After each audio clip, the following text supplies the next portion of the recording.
comment se fixe un dominant design après son émergence? C'est le sujet de cette vidéo que nous allons illustrer, explorer à travers la question de la motorisation automobile.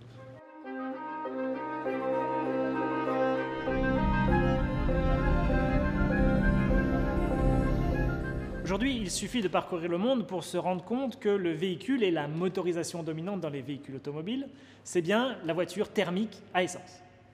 C'est même une des propriétés essentielles qui fait l'identité de l'automobile aujourd'hui. Et pourtant, ça n'avait rien d'évident au démarrage de cette industrie automobile. La fabrique de cette innovation est en fait beaucoup plus complexe qu'il n'y paraît. Il faut retourner dans cette époque-là pour bien la saisir. En fait, les motorisations des véhicules à la fin du XIXe siècle sont un point de concurrence entre trois principales technologies. Les moteurs à vapeur, dont on peut voir un exemple à travers le tricycle serpollet à vapeur des collections du musée.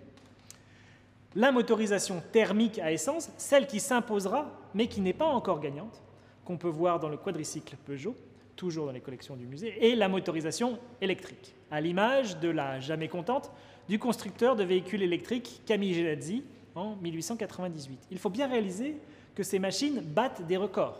La jamais contente étant en 1899 la première voiture à motorisation électrique à atteindre la vitesse de 100 km/h. Il y a dans les grandes capitales, à la fin du XIXe siècle, des flottes de taxis électriques. Les constructeurs de véhicules électriques proposent des modèles maniables, séduisants et espérant capter également le public féminin.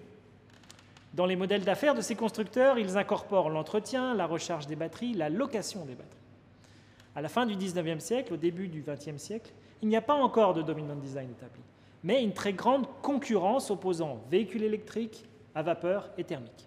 Il y a même des prototypes et des petites flottes de véhicules qui tentent des technologies alternatives, soit en hybridant des technologies connues, soit avec des moteurs à gaz, à vapeur ou même à air comprimé. Il faut bien comprendre qu'il est très difficile à cette époque-là d'imaginer qu'au final, le véhicule thermique l'emportera. Loïc nous a montré une grande variété de motorisations en compétition les unes avec les autres. Principalement, cette compétition oppose le véhicule thermique au véhicule électrique.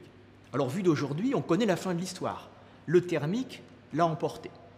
On peut avancer une série d'arguments qui expliquent cette victoire du thermique. D'abord, les innovations de l'électrique bénéficient au thermique. Prenons l'exemple des pneumatiques.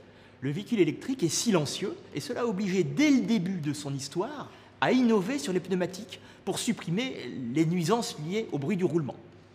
Les pneumatiques améliorés, plus performants, ont été transférés de l'électrique vers le thermique.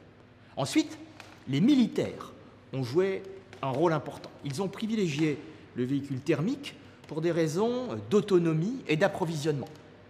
Il y a également l'argument des économies d'échelle, qui est d'abord et avant tout porté par Henry Ford et son usine rouge de Détroit. Le véhicule thermique est produit à grande échelle, très massivement. Si on prend l'année 1913, il sort 180 000 véhicules thermiques des usines Ford, alors qu'aux États-Unis, à la même époque, seuls 6 000 véhicules électriques sont produits. Cet effet massif de production du thermique va diminuer le coût des moteurs des voitures et faciliter la diffusion du véhicule thermique. Enfin, il faut noter qu'en 1912, il y a l'invention du démarreur électrique. Et si on remonte 4 ans en arrière, repartant de la Ford T de 1908 que nous avons vue au Musée des Arts et Métiers, elle est équipée d'un système de démarrage à manivelle. Cela est évident pour un fermier américain, mais cela entrave l'adoption et la diffusion pour un autre marché plus large, plus urbain, plus féminin. L'invention du démarreur électrique est une invention d'usage du point de vue du client qui va faciliter la prise en main, l'adoption et la diffusion du moteur thermique. On sait qu'à partir des années 10, la place de l'électrique va se réduire, quasiment disparaître, ce véhicule restant un marché de niche, la problématique se rouvrant depuis peu d'années. Si on prend l'exemple de l'hybride, une technologie qui d'ailleurs existait dès le XIXe siècle, il faut attendre pour sa diffusion à grande échelle l'année 1997, l'année où Toyota lance sur le marché sa Prius.